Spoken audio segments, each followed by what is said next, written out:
سلام دوستان، امیدوارم حالتون خوب باشه و شب خوبی رو در پیش داشته باشید. امشب داستانی را از اولین کتابم میخونم به نام برج انتظار.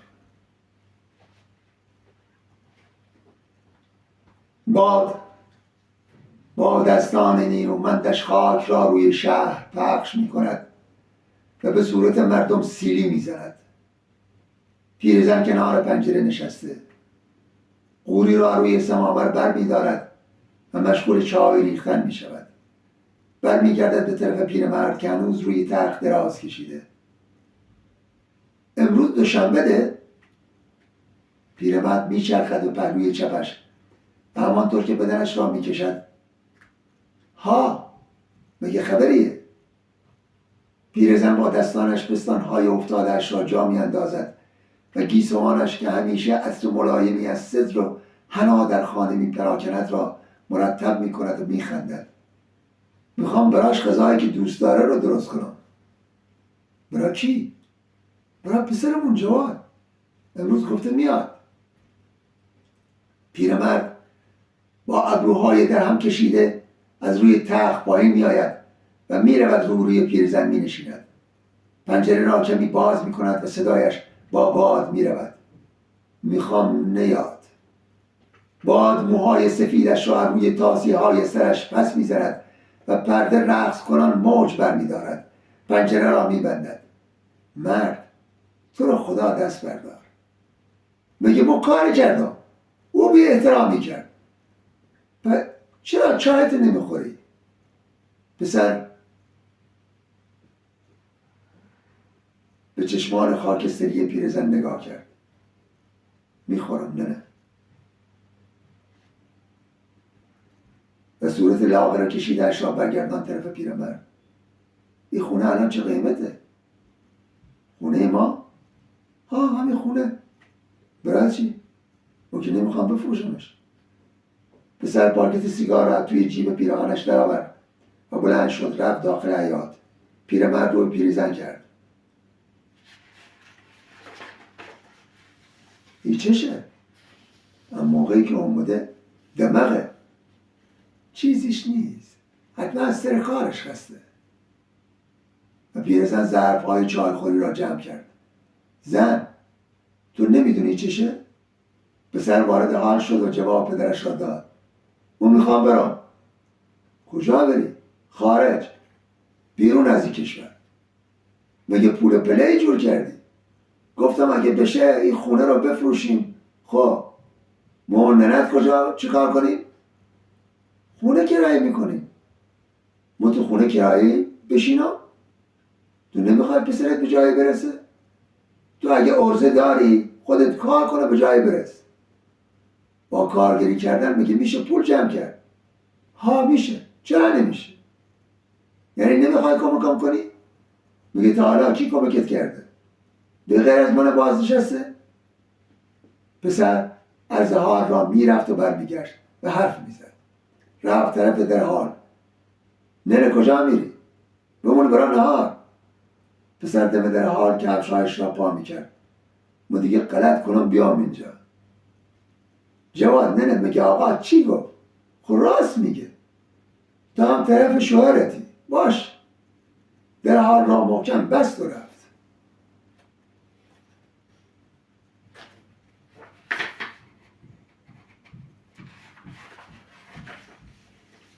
پیرزن لیوان چای را میگذارد جلوی پیرمرد. جمعه که نبودی اومد سری بهم زد. گفت میخواد بیاد دست بوسی. چرا به من نگفتی که اومد؟ گفتم ناراحت میشی. برای همین گذاشتم سر موقعش. پیرمرد چای را جرعه جرعه می نوشد و به چروکهای عمیق صورت پیرزن نگاه میکند.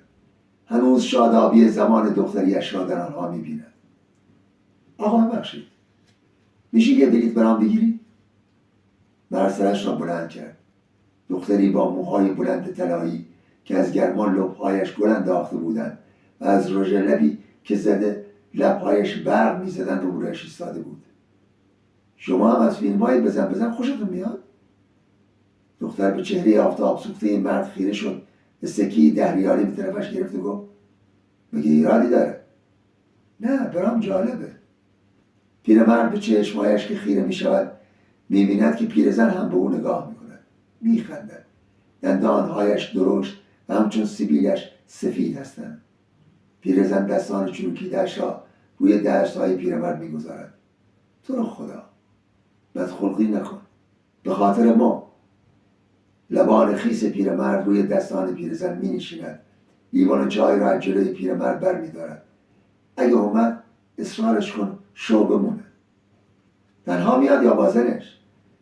زنش رفته اهواز برای دکتر. بهتر اونه باشه بهتره.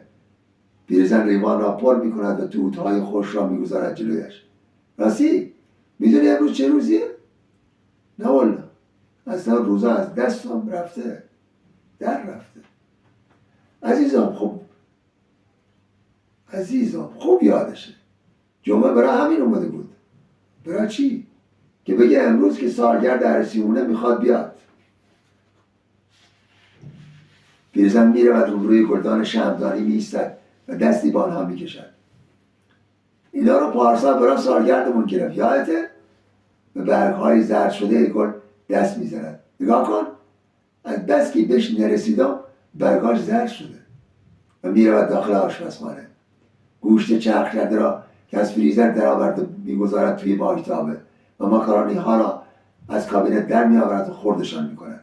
دیگ را زیر شیر ظرفشویی میگیرد و برمیگردد به طرف پیرمرد. گفت به تو نگم، موقع استراحت برای نهار میاد، یعنی تو نمیدونی. دیگ پر از آب را میگذارد روی اجاق. پیرمرد سرفه های بلندی میکند و خرتی گلو را میریزد داخل دستمال کاغذی. پیرزن با صدای همچون ناله داد میزند. ساعت چنده؟ 12 دکم. وای دیرم شد، کاش که زودتر بیدار میشدم. خب میذاش اسب میومد، میگفت از کار داره. کارهای ساختمونه مگه تموم نشده؟ نه بابا، میگفت هنوز داخلش کار میکنن. پیرمرد پلکهایش سنگین شده و مثل همه چرتهایش دارد دور میشود از زمانش که پیرزن باز داد میزند. اگه میتونی یه زنگی بهش بزن. کی؟ ما زنگ بزنم؟ نه تو زنگ بزن، ما باش حرف میزنم. پیرمرد بلند که میشود زانوهاش تا میشوند و تلو میخورد. خودش را روی مبل میاندازد تا پیرزن نبیند و انگشت‌های لاغر بلندش تلفن را توی جیب کتش که نزدیکش آویزان است در میآورد و شماره پسر را میگیرد. مشغوله. باز هم شماره را میگیرد. ای بابا، یا مشغوله یا خط نمیده. ولش کن، نخواستم. یه بار خواستم کاری برام بکنی.